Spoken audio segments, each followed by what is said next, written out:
Episode को पढ़ने के बाद एक लाइक और कमेंट तो करें ही, साथ ही अगर आपने अभी तक इस चैनल को सब्सक्राइब नहीं किया है तो प्लीज़ सब्सक्राइब कर ले। पिछले एपिसोड में हमने देखा कि मानव राजवीर को पुलिस के हवाले कर देता है। पुलिस के जाने के बाद मानव भी गुस्से से वहां से चला जाता है। वहीं इस वक्त सारे घर वालों के मन में काफ़ी सवाल चल रहे थे, लेकिन इस वक्त किसी में इतनी हिम्मत नहीं थी कि वो लोग मानव से कोई सवाल पूछ सके, क्योंकि इस वक्त मानव काफ़ी गुस्से में था। तभी प्रीति भी अपनी आंखों को मसलते हुए सीढ़ियों से नीचे आ रही थी। उसके हाथ में पानी का जग था, शायद वह पानी लेने आई हुई थी। तभी उसने उन लोगों को वहाँ हॉल रूम में इकट्ठा देखकर पूछा, क्या हुआ? आप सब लोग इतनी रात को यहाँ क्या कर रहे हो? तो शनाया ने अपने आप में बड़बड़ाते हुए कहा, लो आ गई कुंभकर्ण की बहन, इसे तो सोने से ही फुर्सत नहीं। शनाया ने फिर प्रीति से कहा, तुम्हें सोने से फुर्सत हो तब तो तुम्हें पता चलेगा कि घर में क्या हो रहा है। तो रौनक ने शनाया को चुप कराते हुए कहा, चुप कर छोटी, वैसे भी इतनी बड़ी प्रॉब्लम हो गई है और तू कुछ भी बोले जा रही है। तो शनाया चुप हो जाते हैं। अंगद भी मानव के साथ आया हुआ था कि तभी दादी ने रौनक और अंगद से कहा, एक मिनट, हमें आप दोनों से कुछ पूछना है। तो रौनक ने कहा, जी दादी बोलिए, आपको क्या पूछना है? तो दादी ने कुछ कड़क आवाज़ में पूछा, हमें ये जानना है कि क्या आप दोनों को मानव की शादी के बारे में पता था? दादी का सवाल सुनकर रौनक के पसीने छूट जाते हैं और उसने मन ही मन सोचते हुए कहा, अगर मैंने दादी को बताया कि मुझे पता था तो दादी पक्का मेरी बैंड बजाएगी। अगर झूठ बोलता हूँ तो दादी को कहीं ना कहीं से सच का पता तो चलने ही वाला है, और जब उन्हें सच का पता चलेगा तो पता नहीं वो मेरे साथ क्या करेंगे। बिल्कुल ऐसा ही हाल अंगद का भी था। वो दोनों लाचारी से एक दूसरे को देख रहे थे। इधर मानव ध्वनि के रूम में गया तो उसने देखा ध्वनि कमरे में कहीं दिखाई नहीं दे रही है। उसे टेंशन होने लगती है। तभी उसे वॉशरूम से पानी गिरने की आवाज़ आती है। वो वॉशरूम की तरफ चला जाता है। मानव वॉशरूम में जाकर देखता है कि ध्वनि शावर के नीचे बैठी खुद को रगड़ रगड़ कर साफ कर रही है और रोई जा रही है। ध्वनि को इस तरह से देखकर मानव जल्दी से शावर बंद करता है और ध्वनि को उठाते हुए कहता है, ध्वनि उठो। लेकिन ध्वनि को जैसे मानव की कोई बात ही सुनाई नहीं दे रही थी, वो बस रोई जा रही थी।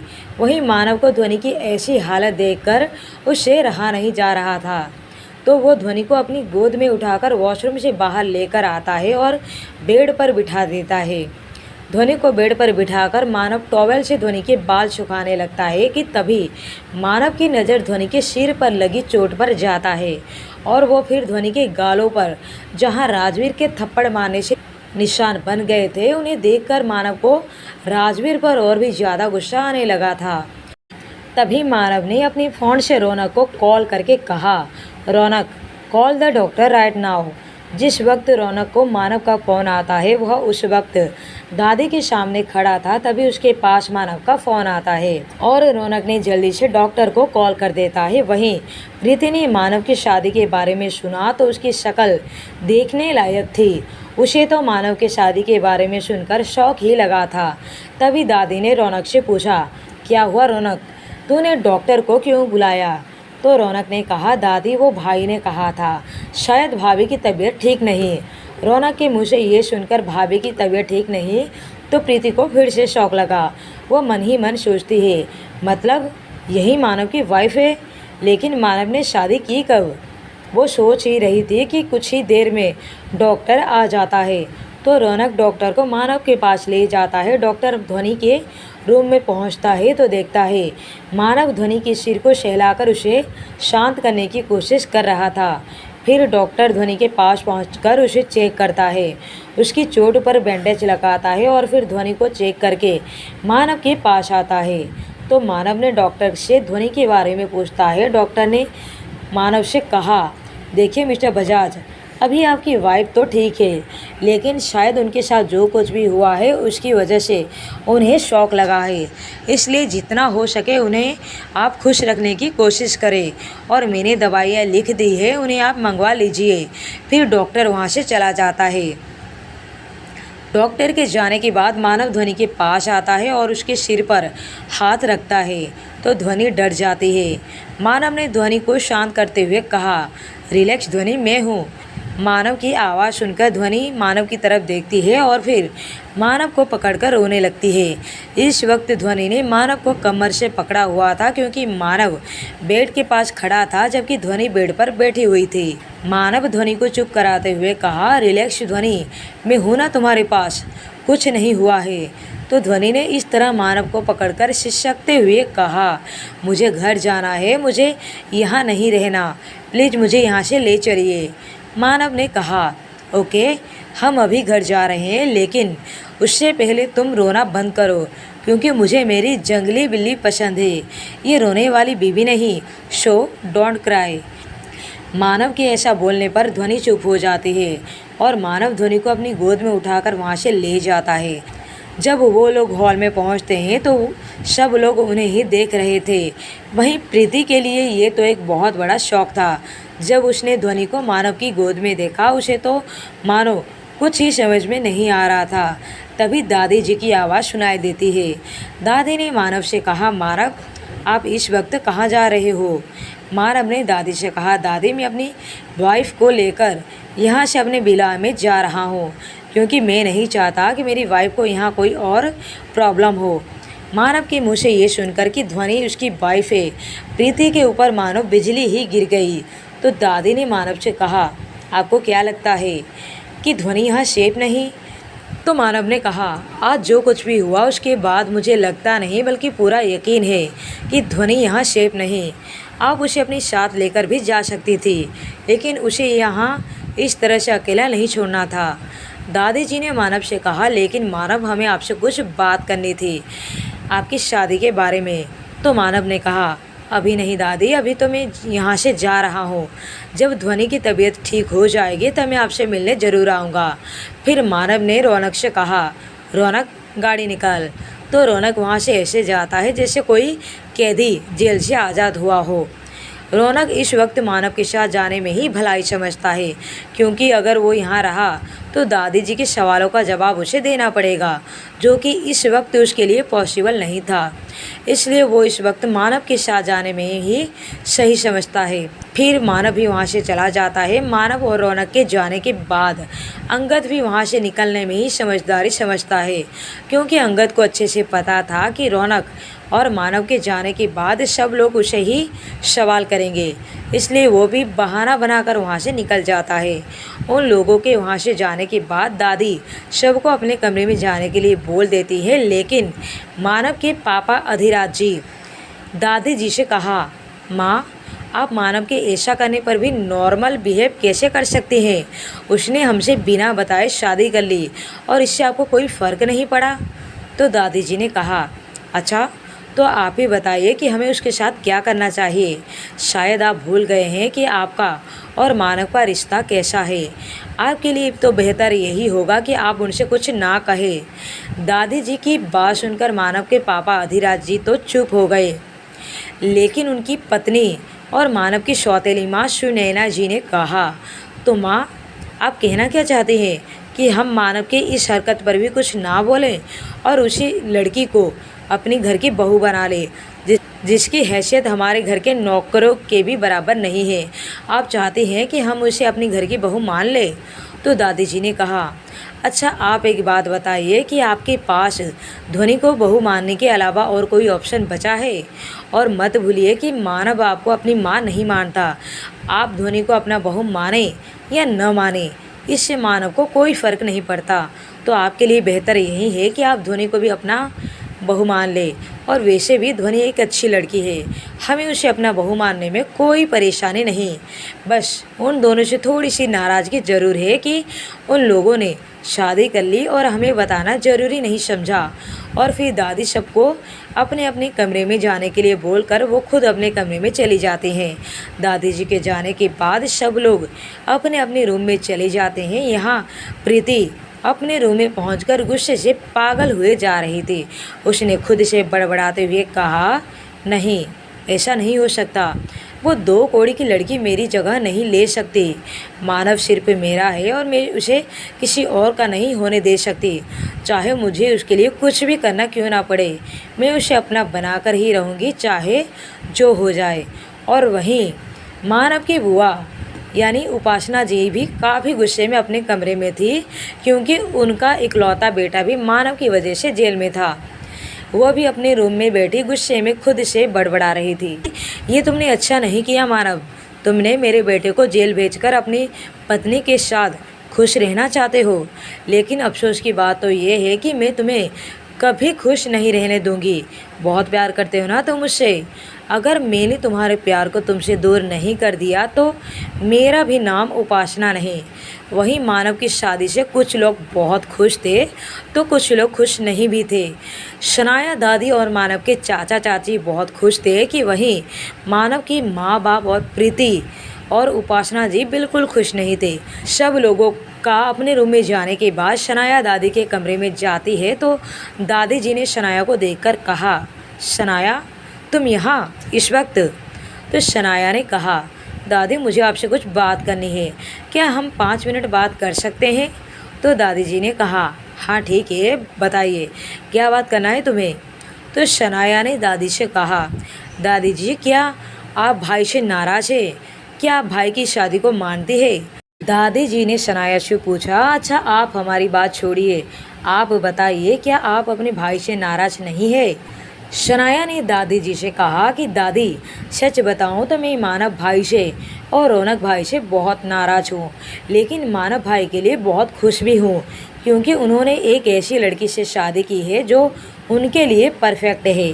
मुझे ध्वनि भाभी बहुत पसंद आई, लेकिन आप बताइए दादी क्या आप ध्वनि भाभी को एक्सेप्ट करेंगी?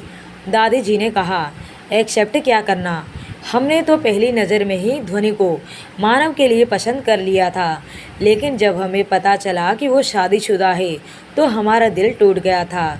लेकिन जब ये पता चला कि उसका पति कोई और नहीं बल्कि मानव ही है तो हम बहुत खुश हुए। अब बताइए कि आप रौनक से क्यों नाराज़ है? मानव का तो हमें समझ में आता है, लेकिन रौनक उन्होंने क्या किया जो आप उनसे नाराज़ है? शनाया ने दादी जी से कहा कि दादी आप ये पूछिए कि उन्होंने क्या नहीं किया। रौनक भाई को सब पता था, लेकिन फिर भी उन्होंने मुझे कुछ भी नहीं बताया। वैसे तो वो मुझे हर बात बताते हैं, लेकिन इस बार उन्होंने कुछ भी नहीं बताया। उसके लिए अब मैं उन्हें छोड़ने वाली नहीं हूँ। वैसे दादी क्या मैं कुछ दिनों के लिए मानव भाई के साथ उनके घर रहने जा सकती हूँ? तो दादी जी ने मुस्कुराते हुए कहा, अरे इसमें पूछने वाली कौन सी बात है, भाई है वो आपका, आप जब चाहे उनके पास जाकर रह सकती है। लेकिन अभी के लिए आप जाकर सो जाइए, क्योंकि कल आपको मानव के घर भी जाना है। शनाया ने खुश होते हुए कहा, थैंक यू दादी एंड गुड नाइट। फिर शनाया वो भी अपने कमरे में सोने के लिए चली जाती है। वहीं मानव ध्वनि को लेकर घर पहुंचा तो ध्वनि रास्ते में ही सो गई थी।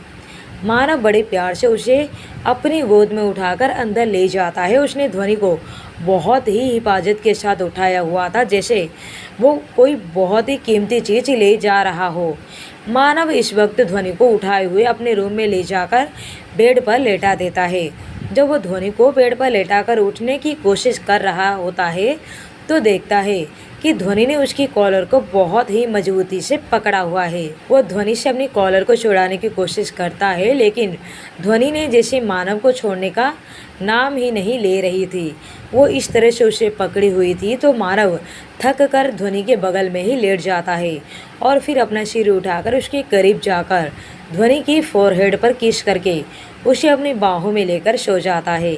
अगले दिन सुबह मानव की नींद खुलती है तो वो ध्वनि का मासूम सा चेहरा उसके सामने होता है। ध्वनि इस वक्त काफ़ी क्यूट सी लग रही थी और उसने मानव को उसी तरह पकड़ा हुआ था। ध्वनि को देखकर मानव के फेस पर एक स्माइल आ जाती है कि तभी ध्वनि की नींद खुलती है तो उसके सामने मानव का मुस्कुराता हुआ चेहरा था, जो उसे ही मुस्कुराकर देख रहा था। इस वक्त ध्वनि को मानव काफ़ी अट्रैक्टिव लग रहा था। उसे इस वक्त मानव की बाहों में काफ़ी सुकून मिल रहा था और मानव को इस तरह से मुस्कुराते हुए देखकर वो कल रात जो कुछ भी उसके साथ हुआ उसके बारे में जैसे भूल ही गई थी। तभी मानव ने ध्वनि से कहा, ऐसे क्यों देख रही हो मुझे? तो मानव के ऐसा बोलने पर ध्वनि तुरंत अपनी नज़रें मानव ऊपर से हटा लेती है। उसके ऐसा करने पर मानव ने मुस्कुराकर उसके फोरहेड पर किस करते हुए कहा, गुड मॉर्निंग वाइफी, और फिर बेड से उठकर वॉशरूम की तरफ चला जाता है। मानव के जाने के बाद ध्वनि भी उठकर बैठ जाती है। फिर कल रात के बारे में सोचने लगती है। उसके बारे में सोचते ही उसे घबराहट होने लगती है। ध्वनि ये सोच रही थी कि कल अगर मानव समय पर नहीं आता तो पता नहीं उसके साथ कुछ भी हो सकता था। ये सोचते हुए वो बेड पर एक कोने में सिमट कर बैठ जाती है। इस वक्त ध्वनि की हालत ठीक नहीं थी। वो पसीने से पूरी तरह भीगी हुई थी। उसे देखकर तो यही लग रहा था कि वह इस वक्त कितनी डरी हुई है। तभी वॉशरूम का डोर खुलता है और मानव बाहर आता है। जब मानव ने ध्वनि की ऐसी हालत देखी तो वो जल्दी से ध्वनि के पास आता है। जैसे ही मानव ने ध्वनि को हाथ लगाना चाहा तो ध्वनि ने उसके हाथ को झटकते हुए कहा, डोंट टच मी, दूर रहो मुझसे, मेरे पास आने की कोशिश भी मत करना। पहले तो मानव को ध्वनि का बिहेवियर कुछ समझ में नहीं आता है। फिर उसने प्यार से ध्वनि के सिर पर हाथ फेरते हुए कहा, रिलैक्स ध्वनि, इट्स मी, डोंट पैनिक, कुछ नहीं हुआ, सब ठीक है। तो ध्वनि अपना सिर उठाकर ऊपर देखती है और मानव को देखकर उससे लिपटकर रोने लगती है। मानव से ध्वनि का रोना बर्दाश्त नहीं हो रहा था। वो ध्वनि को रोते हुए नहीं देख सकता था।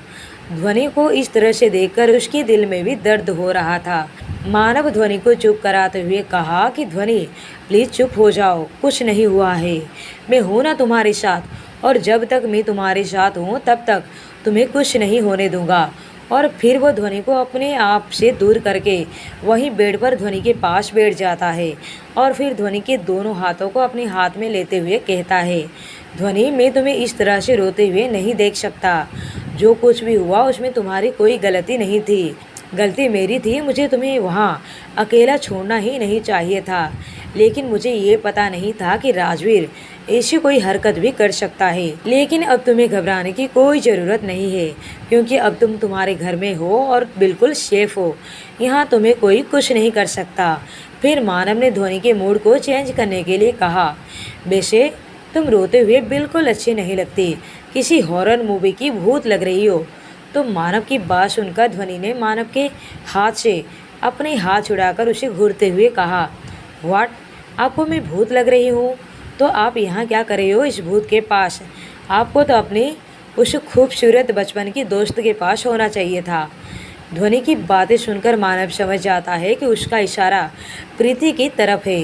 तो मानव ने कहा, नहीं, मुझे इसी भूत के साथ रहना पसंद है, समझी? और वैसे भी मुझे ऐसी वैसी लड़कियां बिल्कुल पसंद नहीं है, मुझे मेरी जंगली बिल्ली ही पसंद है। यही बात मानव ने ध्वनि की नाक को पकड़ते हुए कहा। तो मानव की बात सुनकर ध्वनि ने अपना मुंह फुला लेती है और बेड से उठकर वॉशरूम की तरफ चली जाती है। ध्वनि के वॉशरूम में जाने के बाद मानव रेडी होकर नीचे हॉल रूम में आता है और जब नीचे आता है तो वहाँ का नज़ारा देखकर हैरान हो जाता है। तो मानव क्या देखकर हैरान हो जाता है? आगे की कहानी जानने के लिए बने रहिए लव यू माई एंजल पर।